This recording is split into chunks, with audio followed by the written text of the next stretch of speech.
E eu gostaria de convidar você a abrir a sua Bíblia, ou acompanhar a leitura do texto de hoje, que é Filipenses capítulo 1, são 3 versículos, verso 9, o verso 10 e o verso 11. Nós vamos ler esses 3 versículos e vamos pensar um pouco nesta noite sobre oração.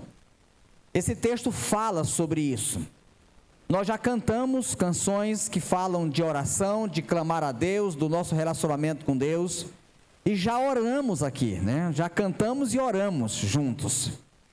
Então vamos olhar para este texto que fala também sobre oração. Você pode acompanhar a leitura. Filipenses capítulo 1, verso 9, diz assim a palavra de Deus: E peço isto em oração, que o vosso amor aumente cada vez mais no pleno conhecimento e em todo entendimento, para que aproveis as coisas superiores, a fim de serdes sinceros e irrepreensíveis até o dia de Cristo, cheios do fruto de justiça que vem por meio de Cristo, de Jesus Cristo, para a glória e louvor de Deus. Vamos então orar, vamos pedir ao Senhor que continue nos dando compreensão desta palavra, e a minha oração tem sido não só que tenhamos compreensão dessa palavra, mas que o Senhor tenha total liberdade de fazer com que essa palavra, lançada em nossos corações, produza os frutos que é para a glória dEle e para a bênção das nossas vidas, né? Essa tem sido a minha oração. Então vamos orar mais uma vez agora juntos. Nosso Deus, nós te agradecemos por esse momento aqui. Obrigado por louvar por meio das canções, pelos louvores que já oferecemos ao Senhor. Estarmos aqui em segurança, estarmos em paz.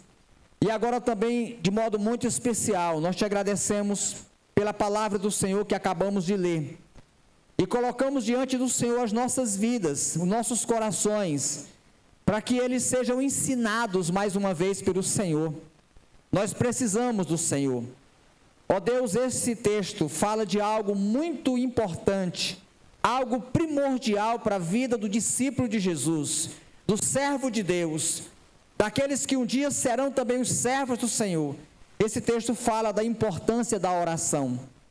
E nós oramos que o Senhor nos dê compreensão, ó Deus, a partir da oração feita pelo teu servo há tantos anos atrás. Que o Senhor, por meio desta palavra, continue ministrando aos nossos corações, transformando-nos, desafiando a um viver melhor de oração na tua presença. É o que nós te pedimos, assim oramos em nome de Jesus. Amém. Eu começo a minha palavra nessa noite fazendo uma observação em relação ao texto.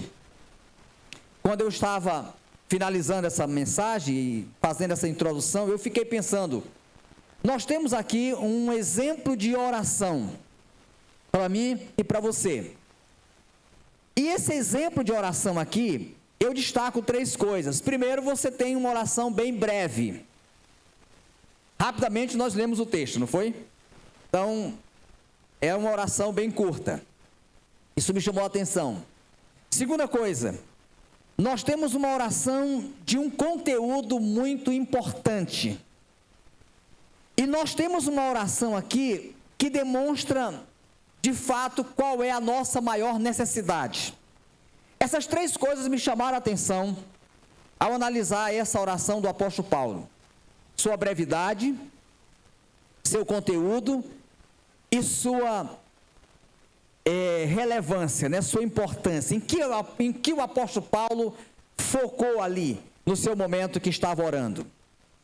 Nesta petição a Deus em favor dos filipenses, porque Paulo está aqui, nós já dissemos isso, Paulo está nesse momento preso na cidade de Roma, da sua primeira prisão, e ali da prisão ele escreve essa carta para a igreja que estava na cidade de Filipos. Então quando ele está ali, ele ora a Deus em favor daqueles irmãos, e ele revela um propósito grandioso na sua oração. É interessante porque a atenção de Paulo, naquele momento, orando por aqueles irmãos, estando distante deles, não foi para que eles tivessem coisas, para que eles fossem protegidos do poder do Império Romano, para que tivessem empregos, que não faltasse renda. Não, Paulo não estava naquele momento ali focado nisso, não estava naquele momento preocupado com essas questões materiais. A preocupação de Paulo em sua oração foi espiritual. Ele ora a Deus para que a igreja do Senhor, que estava naquela cidade, fosse tomada pelo poder de Deus e compreendesse exatamente o amor de Deus que um dia havia sido manifesta por eles, para com eles. Esse foi o teor da oração de Paulo. Ele ora para que o amor daqueles irmãos fosse aperfeiçoado, para que o amor daqueles irmãos crescesse. E aqui então, como eu disse no início, eu tenho um exemplo, eu tenho um modelo de oração. Aqui eu tenho um momento que posso avaliar, como tem sido também os meus momentos em que eu tenho me reservado para falar com Deus. O que é que tem de conteúdo no tempo que eu tenho tirado nas minhas orações, nas suas preces? Você tem clamado a Deus por que motivo? Quais têm sido os seus objetivos? Então, nós vamos olhar, aliás, essa oração de Paulo e aprender um pouco melhor sobre como orar. Nosso tema, portanto, nesta noite é clamemos a Deus. E aqui seremos ensinados pelo apóstolo Paulo, de forma que, ao mesmo tempo que podemos avaliar a maneira como nós temos orado, os objetivos que têm estado presentes em nossas orações, ao mesmo tempo somos estimulados a fazer orações de forma como o apóstolo Paulo está fazendo aqui. Então eu quero olhar para esse texto, para o que nós estamos tratando. A partir daqui podemos perguntar, por quais motivos o apóstolo Paulo nos desafia a orarmos a Deus? A partir da sua oração aqui.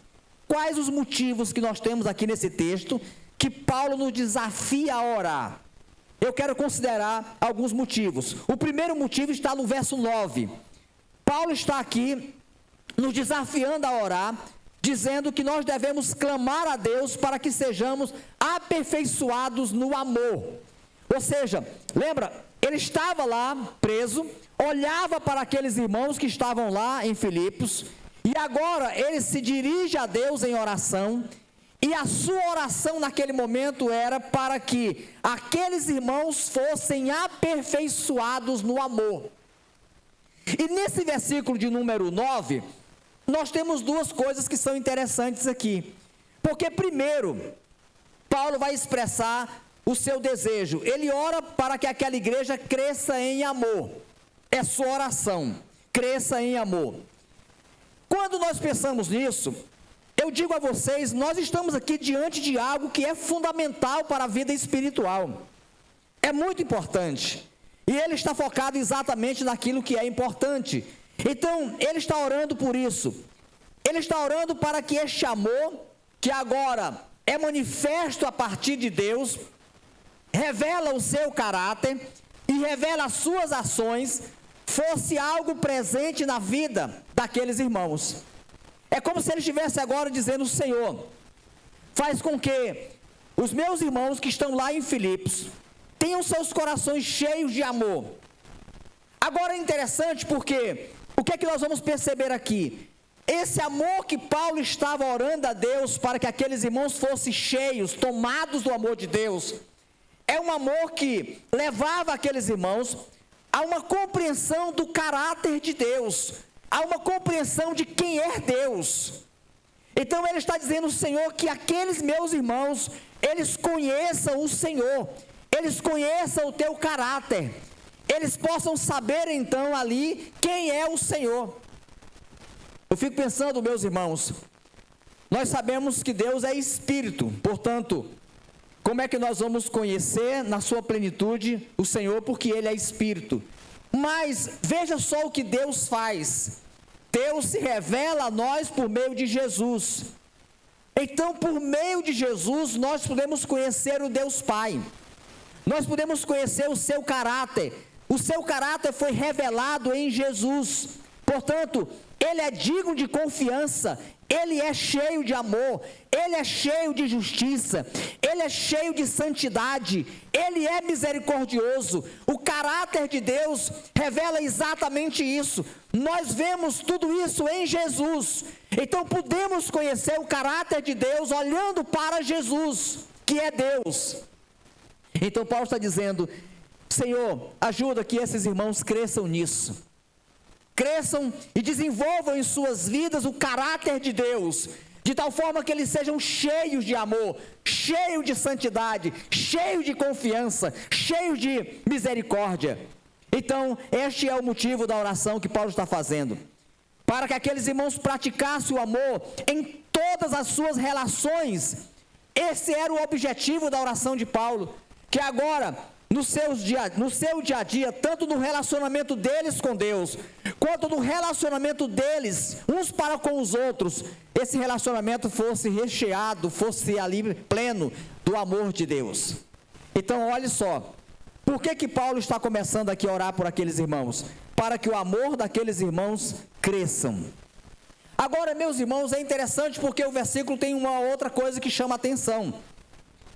O versículo termina dizendo, versículo 9, além de Paulo pedir que o amor deles aumentasse, ele vai dizer que o amor deveria aumentar no pleno conhecimento e em todo entendimento. O que a gente entende aqui? O que é que nós aprendemos aqui? Nós aprendemos uma coisa importante: o amor não é algo inconsequente. O amor não é algo inconsequente. Quando Paulo estava orando para que aqueles irmãos fossem cheios do amor de Deus e crescessem em amor, ele não estava agora pensando em algo inconsequente, numa direção de qualquer jeito, não. Ele tem um apontamento, ele tem um alvo, e o alvo dele para aqueles irmãos é que o amor deles fosse crescente no conhecimento de Deus, no conhecimento da sua vontade, numa percepção espiritual, numa percepção moral. Então Paulo não estava ali estimulando aqueles irmãos a uma prática do amor por si só, por amor, não. Eu vou fazer ações por isso, não. Ele estava dizendo que o amor de vocês seja um amor com base na vontade de Deus, no caráter de Deus, no propósito de Deus. O objetivo dele era que aqueles irmãos fossem mais parecidos com Deus a cada dia, que o amor do Senhor fosse tomado de proporções gigantescas no coração daqueles irmãos, que as pessoas pudessem olhar para aqueles irmãos e pudessem dizer: eles são muito parecidos com Deus, eles são muito semelhantes ao Senhor, eles estão sendo transformados, estão caminhando para ser semelhantes ao Senhor. Então perceba que a oração de Paulo tem um propósito, tem um alvo, a fim de que aqueles irmãos conhecessem a Deus, a fim de que aqueles irmãos conhecessem a vontade de Deus e pudessem praticar o amor segundo a vontade de Deus, não segundo sua vontade, não segundo os seus ideais, não segundo as suas inconsequências, mas segundo a vontade de Deus. Então aqui está o propósito de Paulo no versículo 9, aliás. Então nós devemos clamar, irmãos, ao Senhor, para que sejamos também aperfeiçoados neste amor. Assim como aqueles irmãos deveriam ser aperfeiçoados neste amor, nós também devemos pedir a Deus que o Senhor nos ajude a sermos aperfeiçoados neste amor. E aí então, eu estou aqui com um texto que tem muito a ver com isso. Quando o apóstolo João escreve na sua primeira carta, no capítulo 4, no verso 16 e no verso 17, João trata de algo muito semelhante ao que Paulo está aqui fazendo, ao orar por aqueles irmãos. Porque em 1 João 4, versículo 16 e 17, João vai dizer o seguinte, 1 João 4, 16, e conhecemos o amor, olha só o que João diz aqui, e conhecemos o amor que Deus tem por nós e cremos nesse amor. Legal. O que ele está dizendo aqui? Ele está se referindo ao quê? Aqui. Quando ele diz, e conhecemos o amor que Deus tem por nós e cremos neste amor.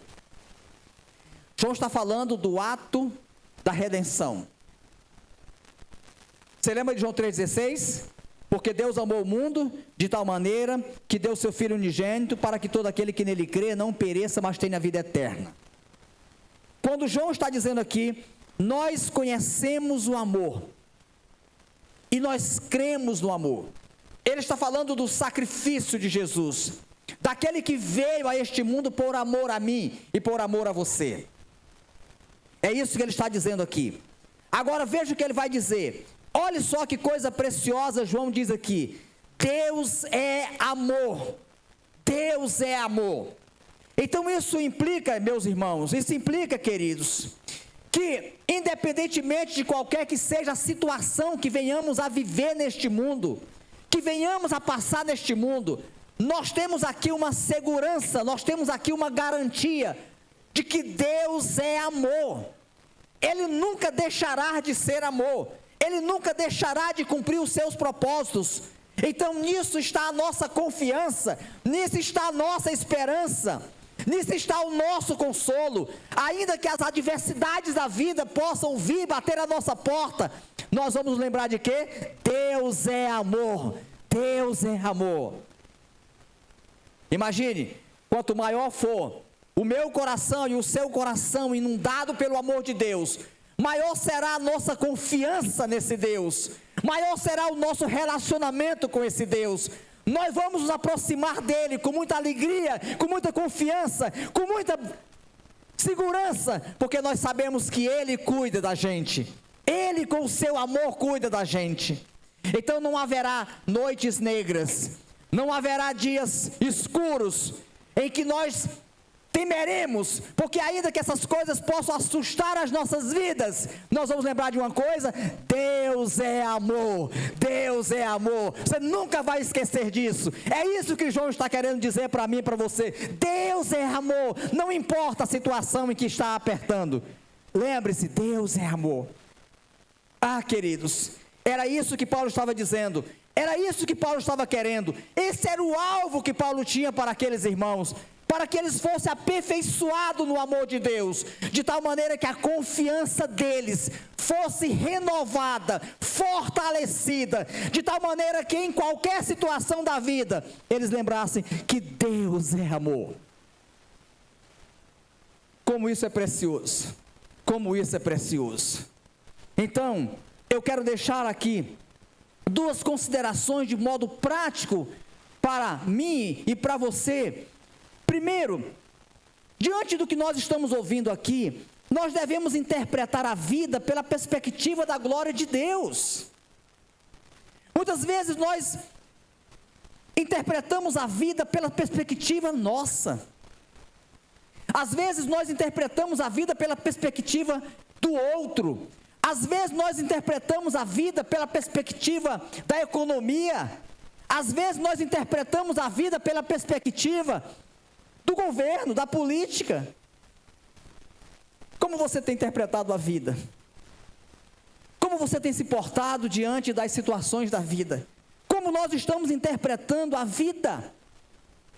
Aqui nós somos estimulados, nesse texto, olhando para essa declaração de Paulo, para essa oração de Paulo, aliás, a interpretar a vida pela perspectiva da glória de Deus, pela perspectiva do amor de Deus.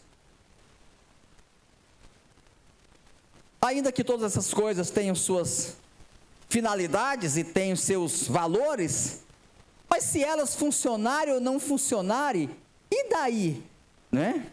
Aí você pode lembrar do que Abacuque relata no seu texto lá de Abacuque.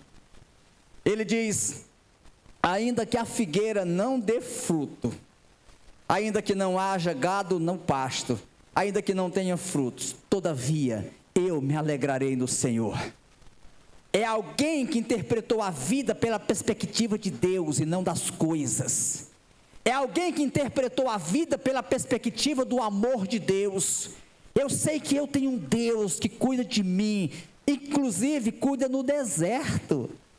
Deus não é só o Deus que cuida na bonança. Deus é o Deus, inclusive, que cuida no deserto. Deus é o Deus que cuida no vale. Deus é o Deus que cuida no leito da dor. Deus é o Deus que cuida no leito terminal. Você está lá, não tem mais jeito. Vai morrer, sim, vai morrer, e daí? Deus cuida da gente, Ele é amor. Isso é precioso, irmãos, isso é precioso. Isso é maior do que você pode imaginar. Por isso que Paulo estava dizendo: Senhor, aumenta o teu amor no coração desse povo. Porque se esse povo for tomado, for turbinado com o teu amor, eles vão viver de forma que tua glória será expressa, tua glória será manifesta. Todos haverão de ver que o Senhor é Deus, que o Senhor é Deus. Em segundo lugar, queridos, nós devemos nutrir aqui, somos convocados aqui também, a nutrir uma mentalidade movida pelo amor de Deus.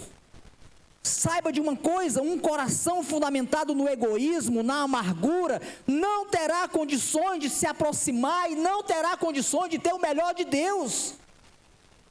Quando nós nos achegamos a Deus, mas os nossos corações estão cheios de ódio, estão cheios de egoísmo, estão cheios de si, nós nunca teremos o melhor de Deus.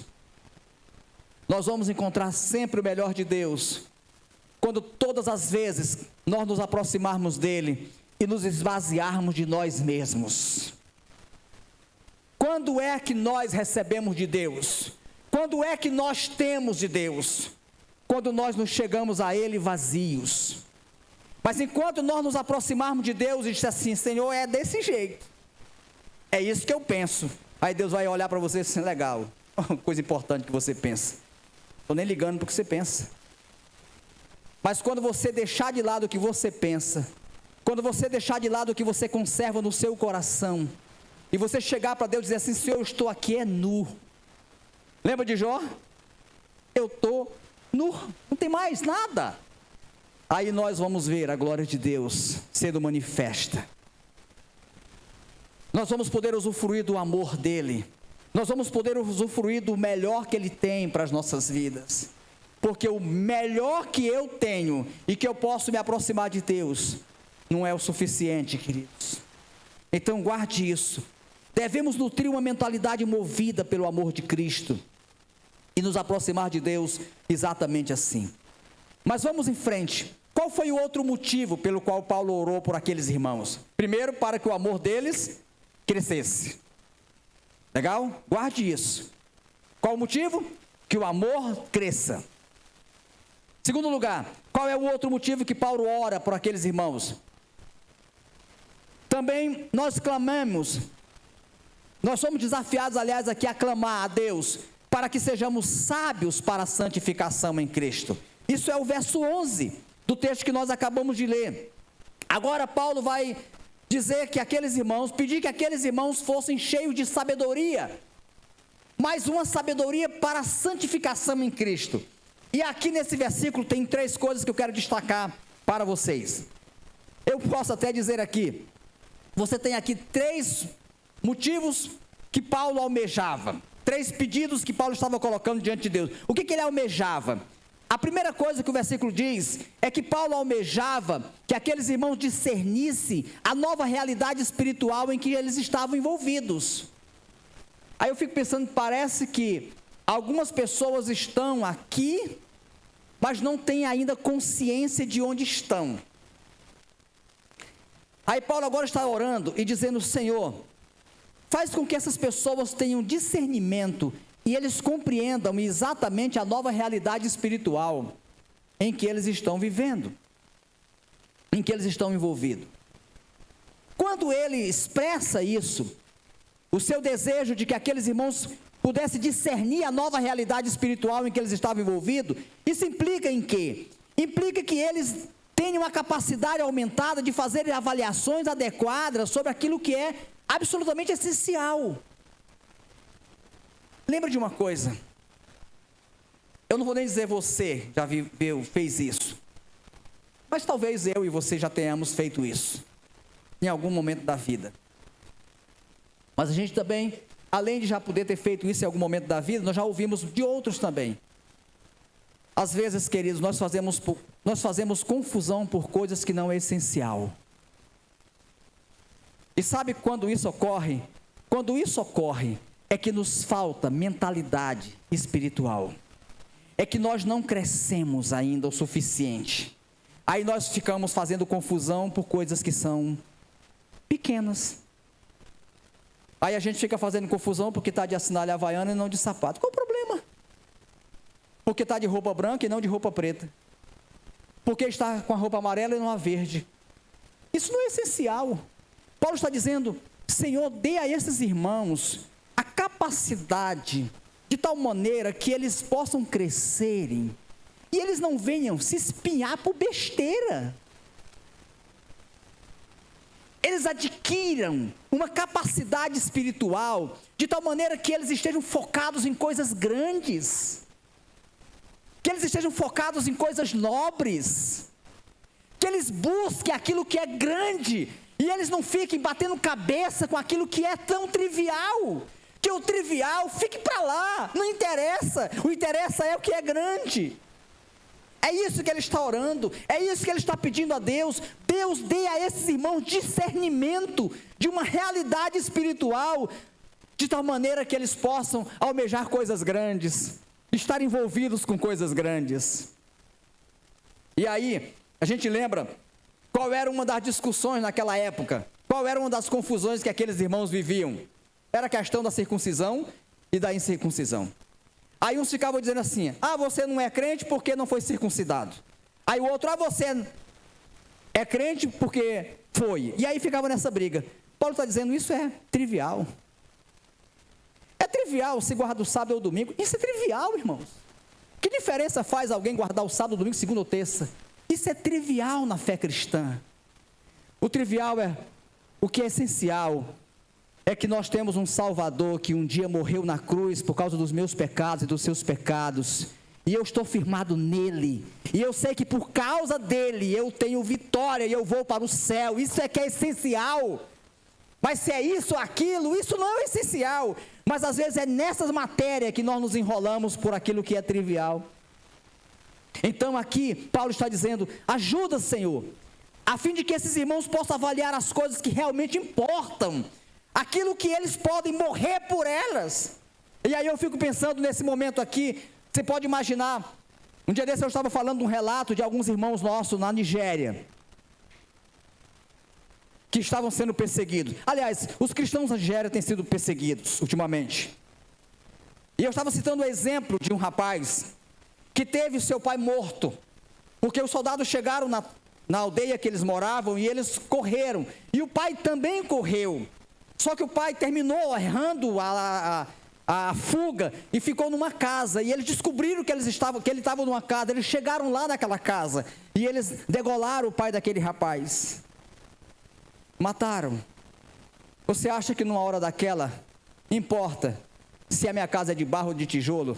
Se eu dormir na cama ou na rede? Se tem ar-condicionado ou calor? Isso não interessa, gente. Isso não é importante. Isso não é o essencial, não é o que mais importa.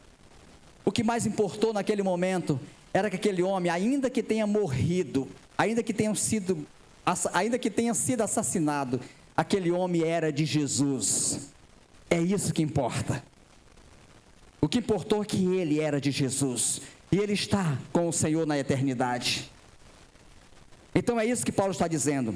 Mas vamos em frente, o que mais ele almeja nesse versículo 10? Ele também almeja, irmãos, que aqueles irmãos tenham uma mentalidade que resulte em santidade. Sim, ele está pedindo que eles sejam absolutamente sinceros, sem os motivos mistos. Ele não só quer que eles estejam focados em coisas importantes. Sim, isso é importante, focar em coisas importantes. Mas ele quer também, ele ora para que aqueles irmãos fossem sinceros e não tivessem motivos mistos. Ou seja, eles fossem santos, fossem pessoas separadas para Deus. Eles não tutubiassem dois pensamentos, eles não cocheassem dois pensamentos, eles não estivessem divididos, seus corações divididos. Em um dado momento o coração se inclina para as coisas de Deus, depois se inclina para as coisas do mundo. Então Paulo está orando ao Senhor que esses irmãos tenham uma mentalidade que resulte em santidade, que eles consigam ter vitória sobre os seus desejos, sobre os seus pecados, que eles possam deixar de lado aquilo que lhes impede de crescerem, de abundarem na presença de Deus, que eles não estejam divididos. Ele ainda ora, meus irmãos, nesse versículo 10, para que aqueles irmãos estejam sendo preparados para o dia de Cristo, ou seja, aquele dia quando Jesus vier, quando todos nós haveremos de comparecer diante de Deus, a fim de que o caráter deles continuasse sendo transformado, de tal maneira que quando eles chegassem na presença de Jesus, eles estavam lá aprovados, suas obras não lhes reprovassem, eles não fossem ali rejeitados, porque rejeitaram o propósito de Deus. Então é sobre isso que Paulo está orando. Ó Senhor, como Paulo pede aqui, ó Deus, ajuda para que esses irmãos sejam sábios para a santificação em Cristo. E aí, meus irmãos, podemos lembrar agora do que diz 1 Tessalonicenses 4:7, porque Deus não nos chamou para a impureza, mas para a santificação. No dia que Deus me chamou, no dia que Deus chamou você, no dia que Deus for chamar outra pessoa para vir para ser dele, Deus não nos chamou para a impureza, Deus nos tirou da impureza e Deus nos chamou para a santificação. É por isso que Paulo está orando, Senhor, que esses irmãos sejam sábios para a santificação em Cristo. E aí, eu quero deixar também aqui duas aplicações. Devemos almejar avançar em uma vida de santidade na presença do Senhor. A santidade é um testemunho de que estamos comprometidos com Cristo. Como é que você pode admitir que alguém que agora tem um compromisso com Cristo não luta para se afastar do pecado? Como é que você pode admitir que alguém que deseja servir a Deus, que entregou sua vida a Deus, não luta, não vai deixando para lá, não vai abandonando coisas que são contrárias ao propósito de Deus? Em segundo lugar, devemos nos apropriar da vontade divina e assumir os posicionamentos da palavra de Deus.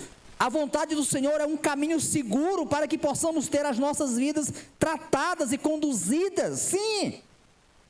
Ou nós admitimos, irmãos, que a palavra de Deus tem razão, ou não somos do Senhor. Como é que nós podemos dizer que somos do Senhor e somos contra a sua palavra? Nós as rejeitamos, nós não estamos dispostos a cumprir. Às vezes não, isso aqui eu cumpro, mas isso aqui não. Não, então você não é de Deus. Você não é de Deus. Então Paulo orava por aqueles irmãos, Senhor, ajuda para que eles possam ser sábios para a santificação em Cristo. Dois motivos. Primeiro, Paulo orava para que eles fizessem o quê? Tivessem o seu amor aperfeiçoado. Segundo, Paulo orava para que eles fossem sábios na santificação em Cristo. E terceiro motivo, ainda no versículo 11, Paulo vai agora orar, clamar a Deus para que eles sejam agora cheios de fruto de justiça para a glória do Senhor. Versículo 11. Eu acho interessante porque como é que Paulo termina a sua oração? Retratada nesse texto. Agora, ele expressa o seu anseio naquela oração por aquela igreja. E ele pede que aqueles irmãos sejam plenos, repletos de frutos de justiça. É isso que ele pede. Eu quero repetir o versículo 11. Olha só o versículo 11. Que eles sejam cheios do fruto de justiça, primeira coisa. Segundo, que vem de Deus, que vem por meio de Cristo. Terceiro motivo, para a glória e louvor de Deus. Quando Paulo está aqui pedindo que eles sejam repletos de fruto de justiça, o que Paulo estava pedindo? O que Paulo estava incluindo ali na sua oração, em favor daqueles irmãos? Paulo estava ali pedindo, meus irmãos, que aqueles irmãos ali, eles pudessem ser cheios dos mais puros frutos espirituais. E que frutos espirituais são estes? E a gente lembra lá do início que eu falei. Esses frutos espirituais são amor, são alegria, são paz, são longanimidade, são benignidade, bondade. Então ele diz que esses irmãos sejam cheios desses frutos. Vamos aqui entender uma coisa. Você pode esperar colher. Agora, está chegando o tempo da manga, né? Você pode esperar ir numa mangueira e dela colher uva. Você pode esperar ir numa mangueira e dela colher jaca? Claro que não.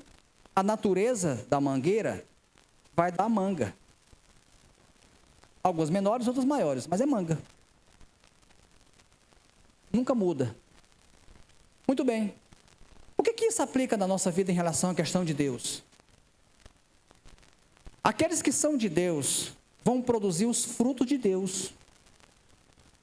Os que não são de Deus produzirão os frutos que não são de Deus. Isso é uma questão de natureza. Isso é uma questão de natureza. Então Paulo está olhando agora e diz: Senhor, estes meus irmãos foram alcançados pela tua graça. Eles agora são teus servos. Eu peço agora que eles sejam repletos. Se ele está pedindo que eles sejam repletos, eles sejam cheios, é porque já havia frutos. Não é isso?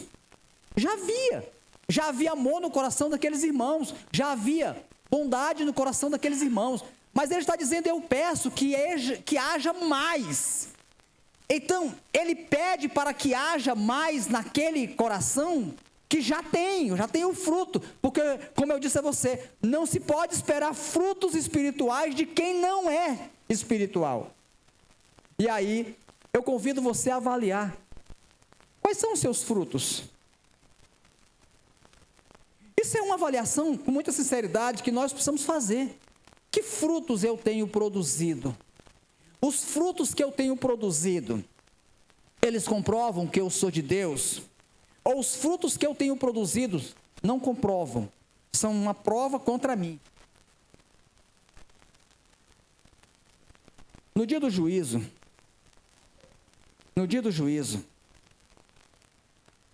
o que vai nos condenar ou nos absorver é exatamente os frutos. Eu vi um vídeo esses dias de uma juíza falando para os caras lá, que já tinham feito tantos crimes. Ela disse: é vocês que escolheram estar aqui. Vocês escolheram serem condenados. Aqueles que praticaram o fruto do pecado vão chegar na presença de Deus e vão receber o não de Deus, porque eles escolheram receber o não de Deus, porque escolheram produzir os frutos em suas vidas que não eram de Deus. Aqueles que escolheram produzir os frutos de Deus chegarão na presença de Deus, serão aceitos por Ele, porque escolheram fazer e produzir os frutos de Deus. Então Paulo está dizendo: Senhor, ajuda que esses irmãos sejam repletos de fruto de justiça, que eles possam ser cheios de amor, de alegria. Mas é interessante porque Paulo vai dizer uma outra coisa nesse texto. Ele vai dizer que os frutos nunca são obtidos a partir da gente. Os frutos não são objetos que eu e você podemos produzir. Os frutos, eles virão à nossa vida a partir do nosso relacionamento com Jesus. Nós nunca seremos bons, nunca seremos cheios de amor, se não for por meio de Jesus. Porque os nossos corações foram machucados, foram maculados, aliás, né? Foram maculados pelo pecado. A nossa natureza humana sempre será uma natureza inclinada para aquilo que não é de Deus. Foi por isso que Jesus Cristo veio, para que por meio de Jesus nós pudéssemos ser transformados e agora por meio dele pudéssemos produzir os frutos que agradam a Deus. Nunca nós vamos produzir frutos por nós mesmos que agradam ao Senhor. Mas Jesus veio para que por meio dele pudéssemos produzir frutos que agradam ao Senhor. Então Paulo vai ser muito categórico aqui. Os frutos são obtidos a partir de um relacionamento com Cristo. Então, quanto maior for o nosso relacionamento com Cristo, maior serão os frutos que vamos dar, que vamos produzir. E Paulo termina com uma outra coisa. Ele diz que esses frutos também deveriam ser feitos. Frutos em Cristo devem redundar na glória de Deus. Sim, qual é o principal alvo daquilo que é bom, daquilo que nós praticamos? A glória de Deus. Então, quando nós fazemos algo correto, porque Cristo nos ajuda a fazer algo correto, isso é para a glória de Deus. isso tem como principal propósito a glória de Deus. Como Jesus disse lá em Mateus, para que todos vejam as nossas boas obras e façam o quê? Glorifique o vosso Pai que estás nos céus. A pessoa vai dizer assim, eu não sei por quê, mas aqui aconteceu algo diferente. Como é que você fez isso? Aí você vai dizer, por causa de Jesus. É isso? Por causa de Jesus. Você vai lá, em um determinado local, acha um dinheiro lá no chão, você sabe que não é seu, você vai e devolve a pessoa. Mas como você fez isso? Por causa de Jesus. Porque não é correto ficar com aquilo que não é meu. Não interessa onde você achou. Que essa história de que achar de que perdido é seu, não existe, gente. Lógico que o perdido não é seu. Você sabe que não é seu. É você se apropriar de uma coisa que não é sua. Então, quando nós fazemos aquilo que é correto, nós fazemos porque o Senhor nos ajuda. E aí isso dá glória a Deus. Isso redunda em glória ao Senhor. Portanto, Paulo está escrevendo aos Efésios, ele diz, pois no passado erais trevas, mas agora sois luz no Senhor, assim andai como filhos da luz. Sim, como filhos da luz. Agora vocês não são mais das trevas, ou seja, do pecado, daqueles que estavam fazendo coisas erradas, vocês foram tirados de lá. Agora vocês devem viver como aqueles que andam na luz. Andar na luz é andar de tal modo que nós não temos de que nos envergonhar. Andar na luz é poder andar de cabeça erguida diante das pessoas, mas é também poder se aproximar de Deus também de cabeça erguida. É não ter uma consciência que nos martela dia e noite dizendo, você está errado. E a gente faz uma coisa, faz outra, daqui a pouco quando para, a consciência diz, não está certo. Então estar na luz é saber que nós temos de Deus o perdão, nós temos de Deus a aprovação. Ele nos perdoou e agora nós não somos mais devedores diante dele. Então Paulo disse isso, pois o fruto da luz está em toda bondade. Qual é o fruto da luz? Paulo diz bondade, justiça, verdade, procurando saber o que é agradável ao Senhor. Isso é fruto da luz, bondade. E aí eu finalizo esse texto aqui com alguns desafios para as nossas vidas também. Devemos desenvolver fruto de justiça que testifique que as nossas vidas foram tocadas pelo Senhor. Lembra que eu disse? Quais são os meus frutos? Quais são os seus frutos? Analisemos com muita honestidade que frutos nós temos produzido em nossas vidas. Não podemos nos contentar com uma vida que não frutifica na presença de Deus. Em segundo lugar, devemos reconhecer que os frutos de justiça não são resultado das nossas forças, nossos planos, mas do nosso relacionamento com Deus. Como é que nós podemos ser bons? Como é que nós podemos ser corretos? Como é que nós podemos fazer o que agrada a Deus? Podemos fazer tudo isso por meio de Jesus. Por isso, eu digo a você qual é a chave para que possamos viver de tal modo que agrada a Deus, de tal modo que vivamos na luz, é Cristo. Nós precisamos crer nele, recebê-lo como nosso Salvador e como nosso Senhor, e andar segundo a sua vontade. Ele nos ajuda a fazer aquilo que é o propósito dele. Que Deus abençoe a todos nós nessa noite. Que essa compreensão da oração de Paulo mexa com o meu coração e com o seu coração. O que você tem orado? O que você tem pedido a Deus? Paulo diz que nós devemos pedir coisas que são importantes. Peça amor. Peça que você tenha uma vida que agrada a Deus, que seja mais parecida com o Senhor. Paulo pede que você produza frutos de justiça, frutos que sejam justos, que sejam amáveis, que sejam prova de que você é de Deus. E como é que nós fazemos isso? Por meio de Jesus. Ele nos ajuda a dar esses frutos. Então eu quero encorajar você. Você que já é crente, eu quero encorajar você a buscar isso. Mas você que ainda não é crente, eu quero desafiar você. Você também pode ser este que Deus está chamando para produzir também esses frutos, por meio dele. Nunca nós vamos ser aceitos na presença de Deus pelos nossos méritos. mas nós seremos pelos méritos de Cristo. E por meio de Cristo nós produzimos os frutos que agradam a Deus. Nós só vamos produzir frutos que agradam a Deus, que honram a Deus por meio de Jesus. Que o Senhor abençoe a sua vida. Que o Senhor abençoe as nossas vidas. Amém.